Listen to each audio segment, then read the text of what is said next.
thinking of Siloam Springs in the middle, and then going out 30 miles in every direction. So that gets us a bit into Kansas and, obviously Missouri, Oklahoma.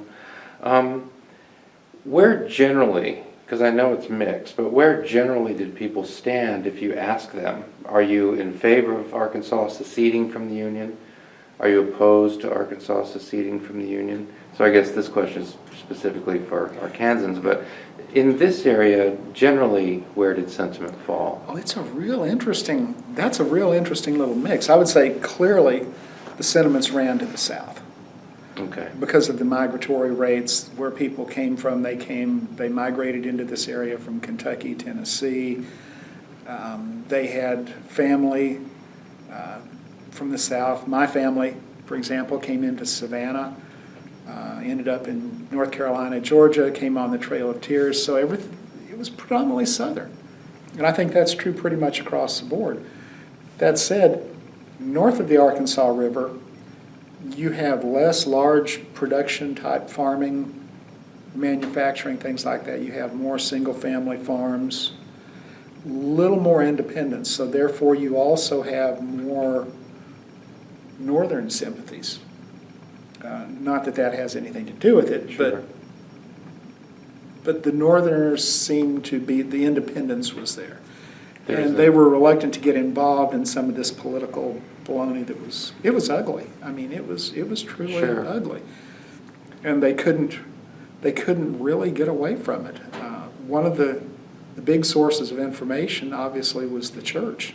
Mm. And when you could get everybody congregated and people would come in from the outlying areas and talk and things like that. Yeah. You either had very strong northern sentiments or you had very strong southern sentiments.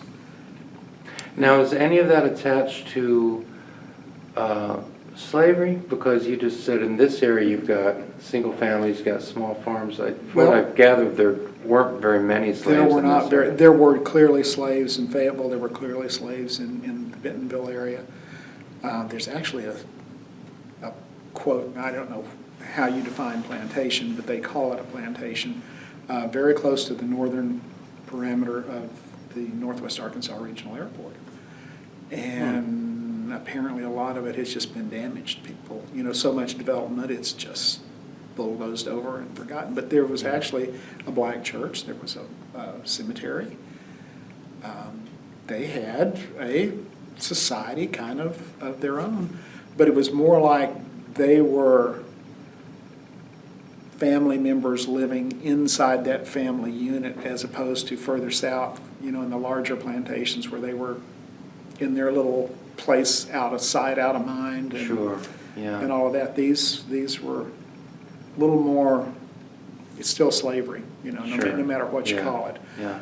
But it was here, but not a real Sure. relevant factor. And you're talking about, areas east of where we are. In this immediate area, Siloam Springs, Gentry, Cincinnati, this area, I'm guessing not many slaves at all. Yeah.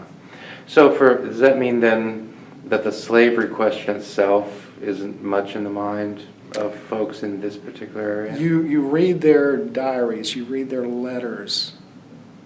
It was clearly talked about, but it wasn't the big issue.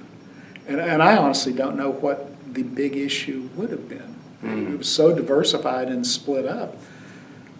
It just kind of been, on the background of the individual family, where they had come from as to how deeply involved they were in one or the other. But it was that contributing volatility. They were angry. They were upset. There was something festering all the time. Yeah, I've noticed this in just the few memoirs I've read of the war in this region. There is an element of surprising cruelty. Really. Oh, absolutely, yeah. Because when you think about the Civil War in general, as terrible as the carnage was, the rules of war kind of applied, But you read about the Civil War in this area, most of it, the guerrilla action, and there's just a level of brutality that is really surprising to me. Yeah, and well, wait till you get into some of this stuff. Yeah. It is just scary how It sounds like, brutal it can be. Eastern Tennessee probably ranks as bad as we were here. The things that happened here are just unconscionable. This area had the highest incidence of widows and orphans after the war of any place in the United States. really? And Well, I mean, since we're there, just go ahead and, I mean, we don't want to get gory, but I mean, just, can you think of one or two, stories that illustrate what you're talking about? Oh. This region during the Civil War is just incredibly volatile and violent. there are volumes. You read about guerrillas.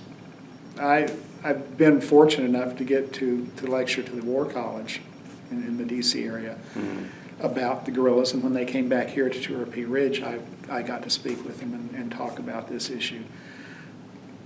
The guerrillas, from the official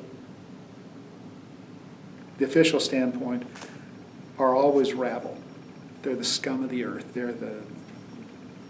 You can't come up with a word bad enough for them. And these are primarily or completely pro-Southern? No, this would be the northern Okay. objective. They're just.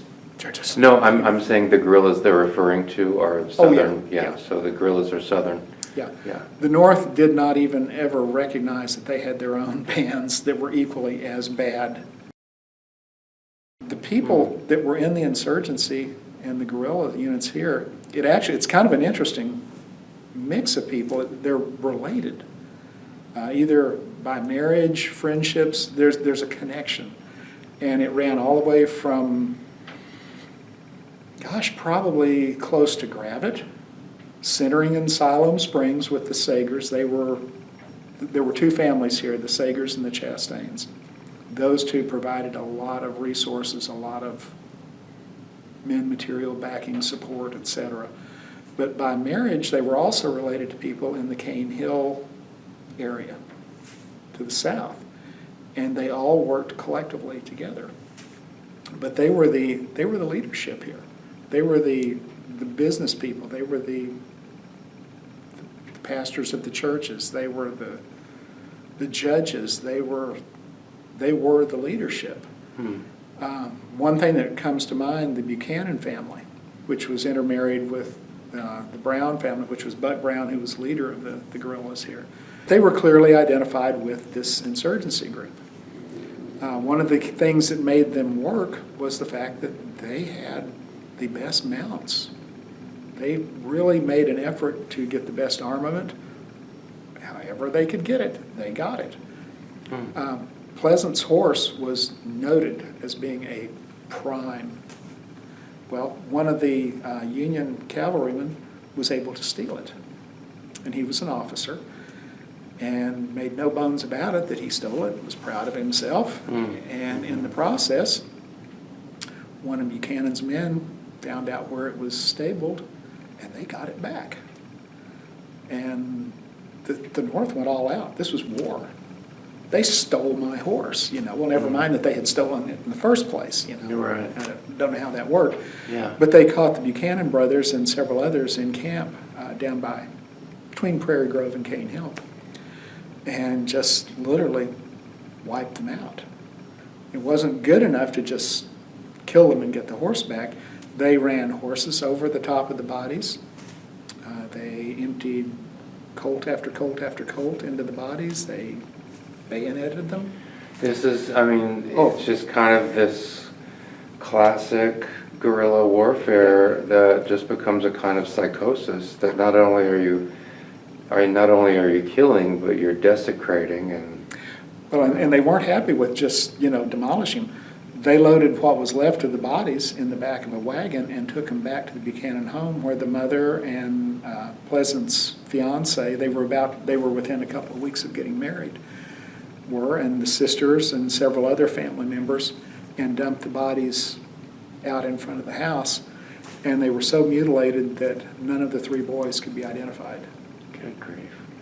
And now they're buried in the Cane Hill Cemetery. That's kind of when I do tours and all, that's one of the places we go to the Buchanan brothers' gravesite, because they're buried in one common grave, because apparently you couldn't tell one arm from one leg. So that story, it illustrates what I'll call, a spirit of fear that kind of pervaded this Oh, yeah, area then. absolutely, Yeah, absolutely. Yeah.